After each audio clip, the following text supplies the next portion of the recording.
A lot of congratulations to Delhi Gynecologists Forums to take an active participation in this World Breastfeeding Week. And today I'm going to talk on optimizing support for breastfeeding, a global overview.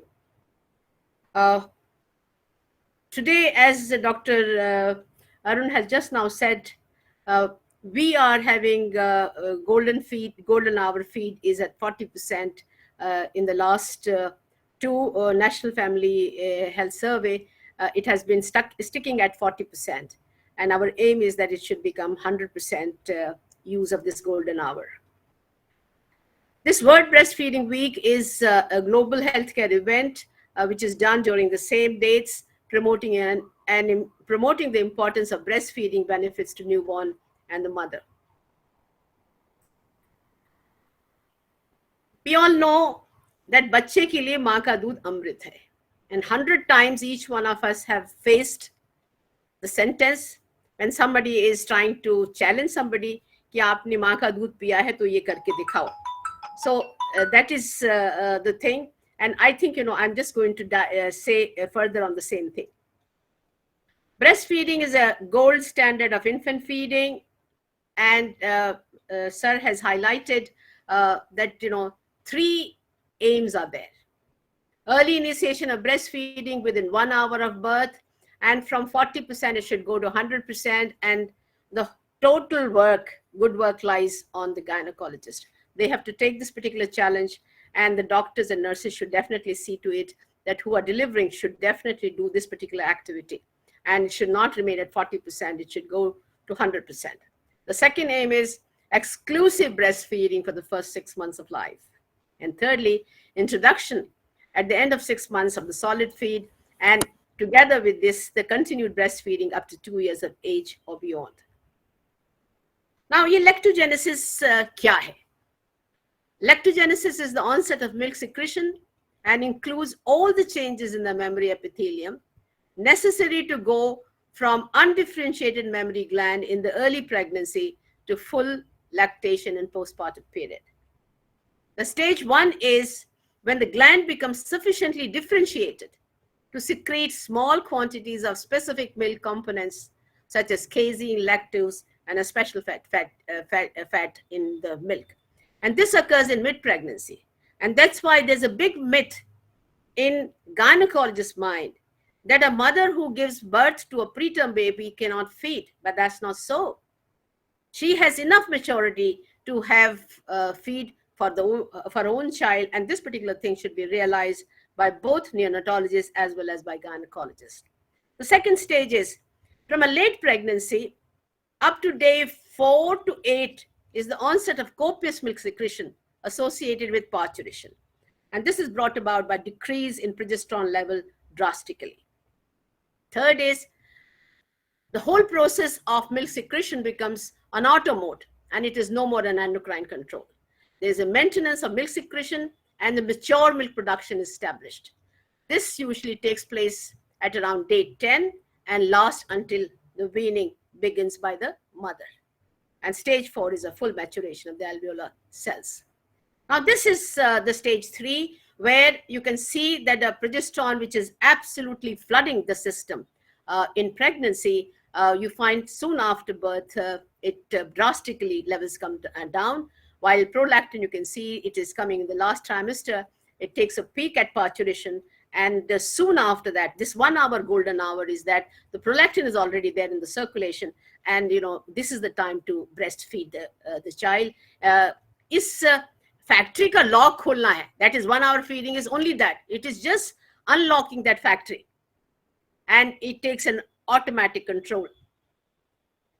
Whether it's our country, Ministry of Health, or it is World Health Organization, or you take any country, the guidelines are more or less the same.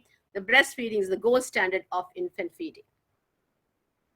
Now, as far as the history of ours is concerned, history of breastfeeding, it has been universal that the humans have breastfed their newborns up to 3 to 4 years. And when the breast milk was not available for one reason or the other, there was a practice in the old time of a wet nurse, or what we used to call dhai. And the golden hour feeding concept was totally missing. In the last 75 years, I have not seen this thing. And I joined medical college in 64. There was no training of this particular kind. I came to know only in the last 15 years.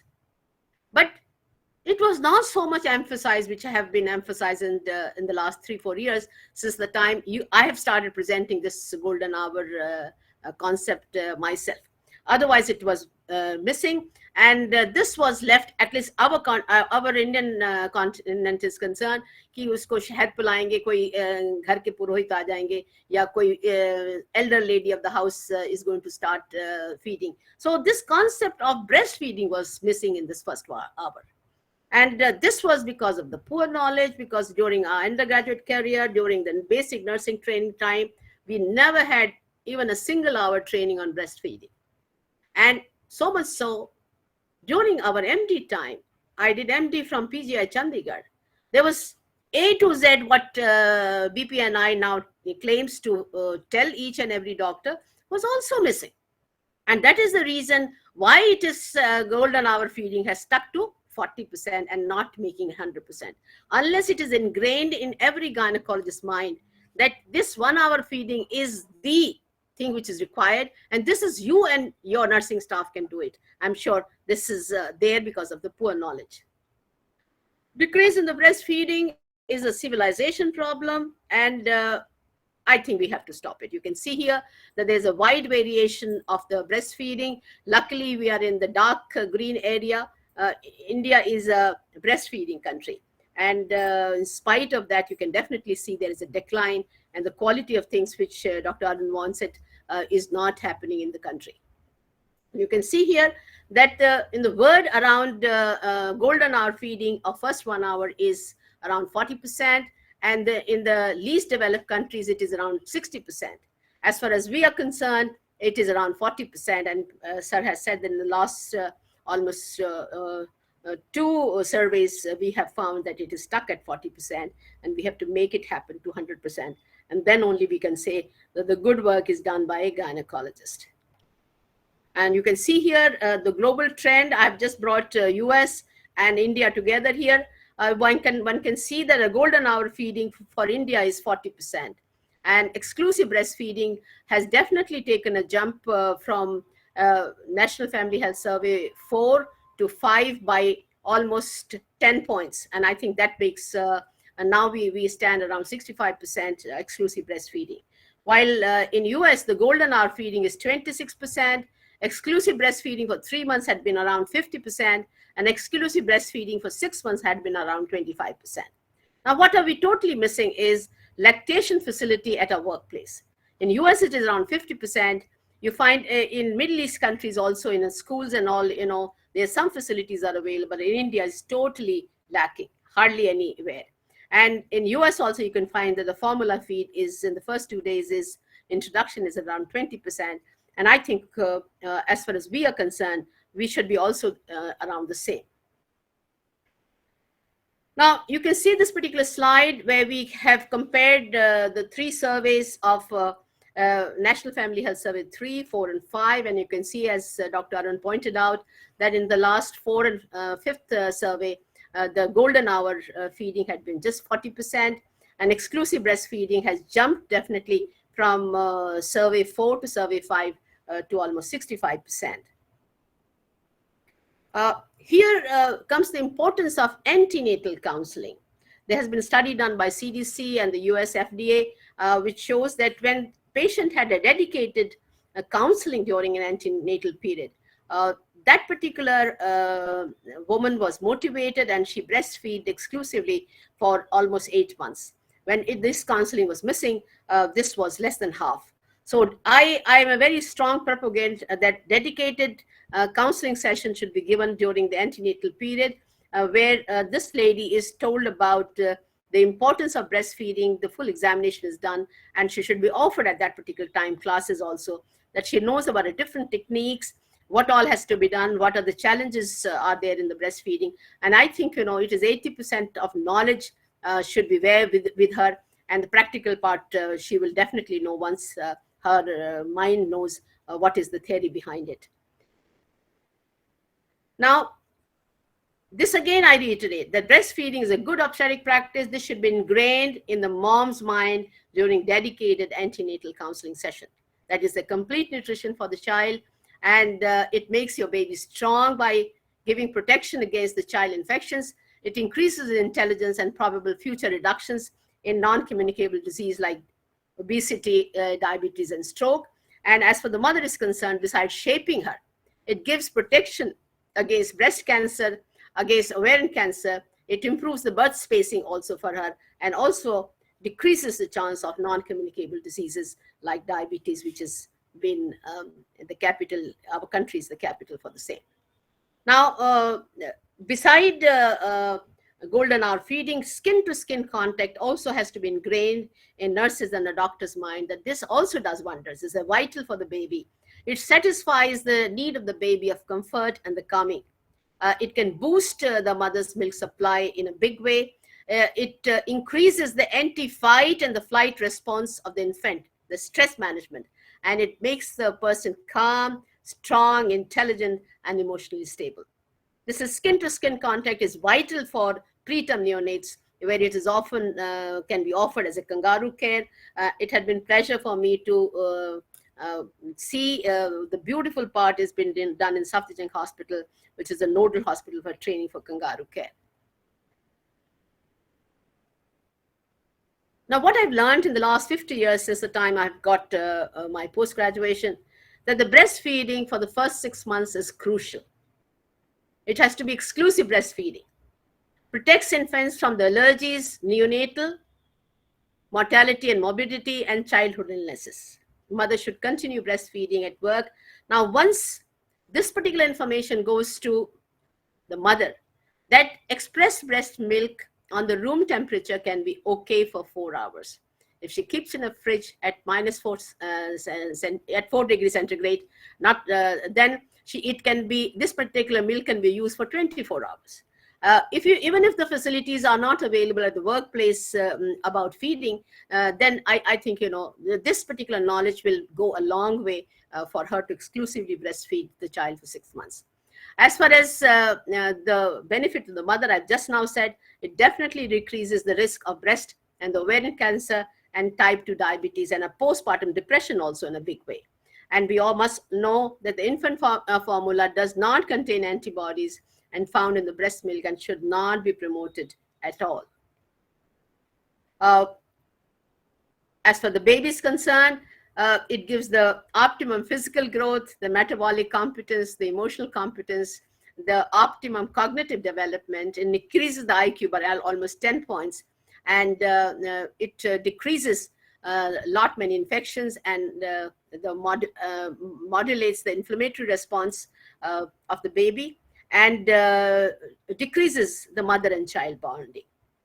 As far as the HIV is concerned, we all know that antiviral drugs have done wonders, and the dictum is zero viral load means zero mother to child transfer. The solid feed should be started at 6 months and not earlier. Long-term benefits for children are definitely, I have already reiterated. So this is a simple slide which you can put it up in your labor rooms, or it can be part of the antenatal card of yours, that it improves the health and the development of child. It improves the health of the woman, and beside cognitive and learning educational attainment, because of the increased physical stamina, the productivity of individual increases, and thereby the wages and the economy of the country. It is just the same what I have said just 2-3 times. What is the good effect on the mother, and in neonatal period, how it decreases the diarrheal incidence and incidence of pneumonia. This continues in childhood, and these babies are definitely bestowed with a higher IQ, and it prevents them from non-communicable diseases.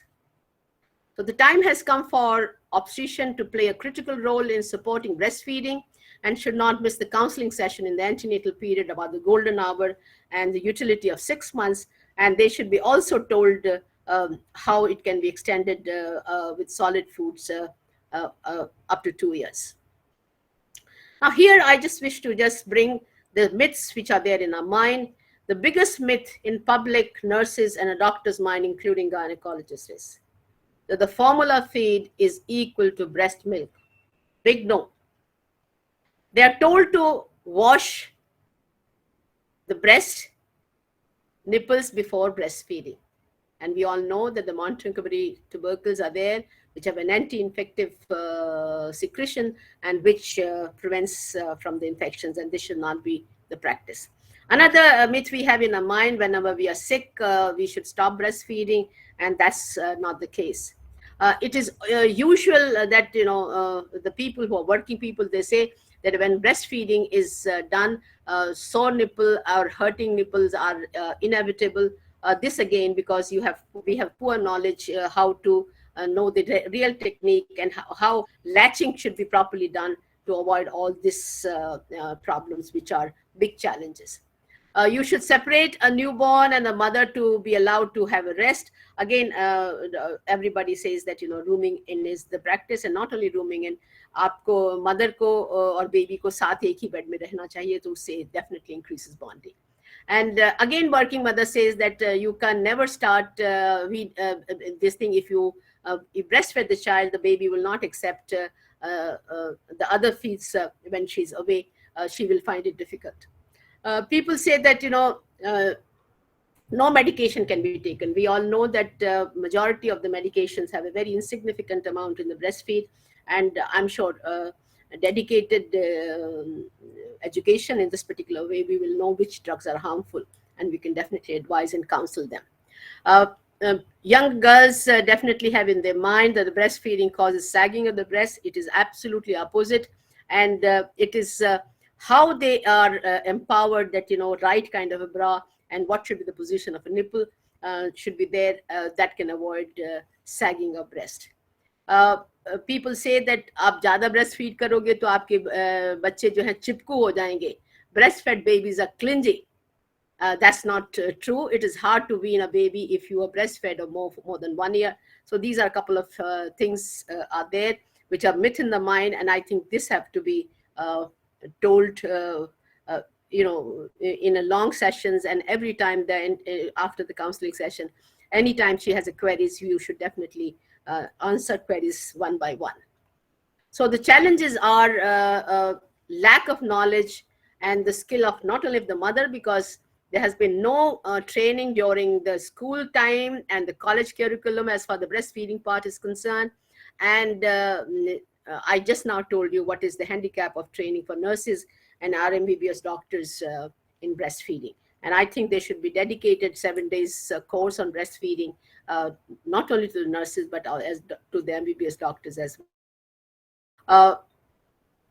Nipple pain and a breast pain is definitely seen by good 30% of patients, and this is it is not so significant, and if the patient is counseled well, that the benefits are much more than this particular pain.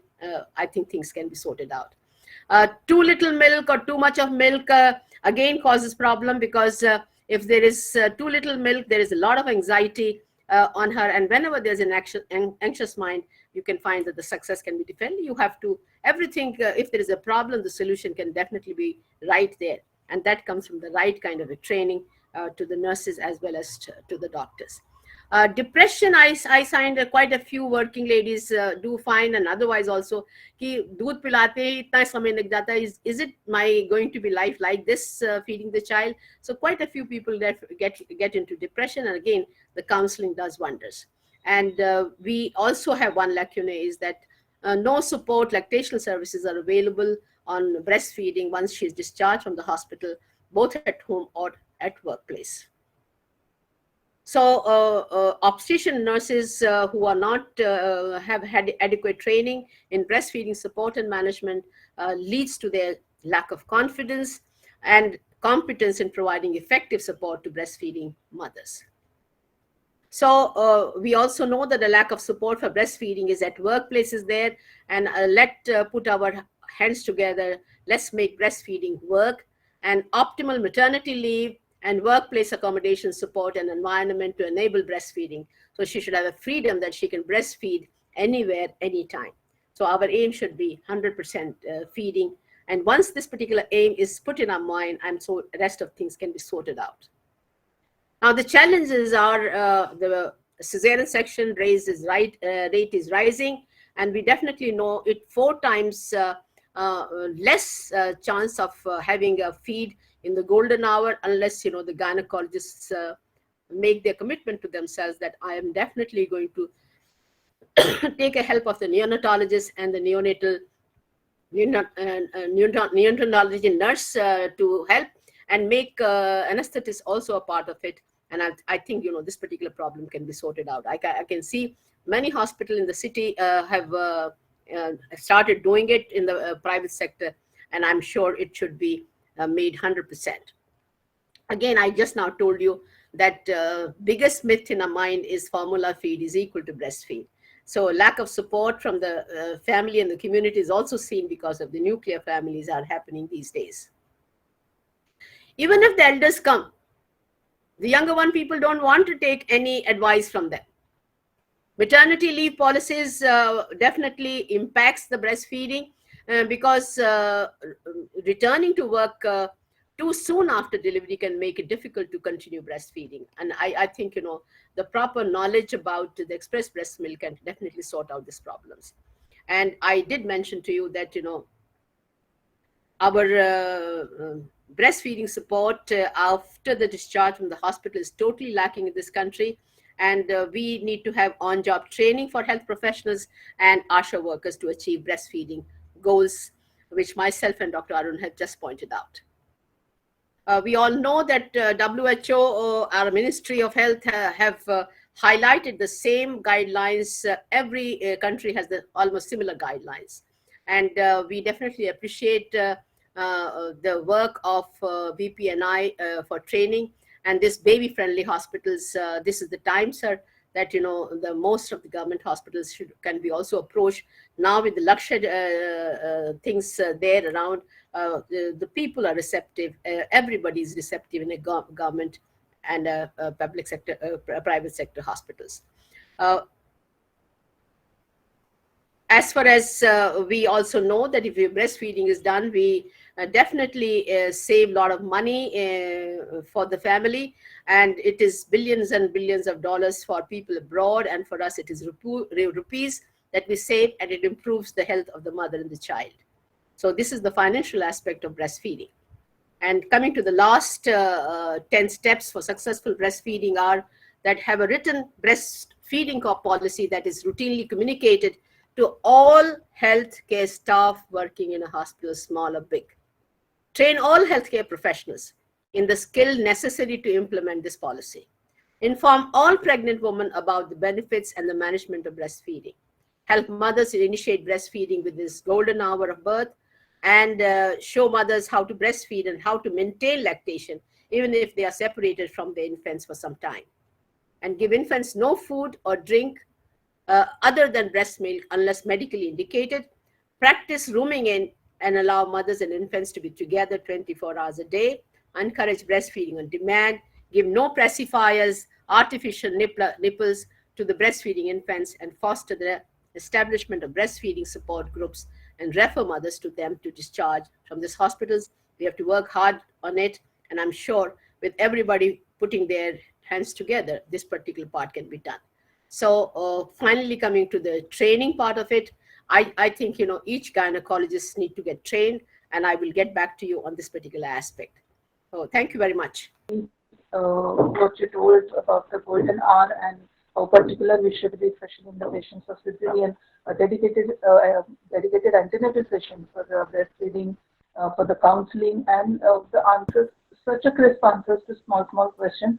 It was really very interesting, and I'm sure everyone must have enjoyed this feast of knowledge. Panel discussion. It's always very interesting and informative.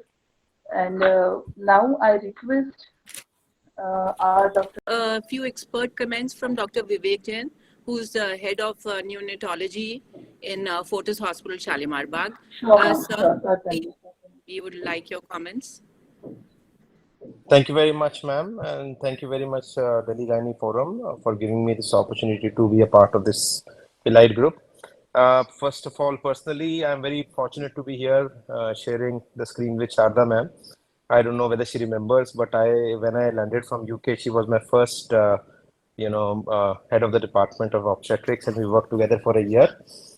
And it was a wonderful experience. Yes, I remember very well, sir. And thereafter, I've been working with most of you under Sanjeevani ma'am. So I think we have covered it all, and it was really a pleasure to hear these all words from an obstetrician. And as a pediatrician, what we need as a support is, just that antenatal preparation. So, as you know, our parents spend those 8-9 months with you, and when you say those words of wisdom, they really mean a lot. And motivation is the must. That's what I would say. And Sharda ma'am has covered most of the aspects, so I will not waste much of your time. We will just continue as it is, and as we go, wherever I need to, I'll just pitch in. Thank you very much, ma'am, for calling me. Thank you. In the meanwhile, let's have expert comments from Dr. Anita Gupta, ma'am, and I will try to share my screen in the meanwhile. Dr. Anita Gupta, ma'am, please. Thank you very much, the North Delhi Gynecologist Forum, for inviting me for this such a wonderful webinar. And thank you, Dr. Sharda Jain. And I really thank ma'am for highlighting the main points, that's the golden hour, the benefits of breastfeeding and the myths around breastfeeding. So that all really we need to know, and the training we don't have. We were not taught in the medical colleges also. So now it's the time to learn and get the training out of it, as ma'am is advising. So we can all go through, and it's very easy to do this. This is not a very hard task. So only thing is we have to learn. One thing is that the counseling is also very important. So you to make mothers understand these are things are very important. So thank you very much. I'll not add anything else and not waste my time, everyone's time. So thank you, madam, for highlighting everything, and thank you, Gynecologist Forum, for just inviting me for the same. Thank you. And once again, Dr. Anita is going to be your future trainer. Okay, yes. We will plan. Ma'am is planning. We will really be trying to do it in Delhi at least.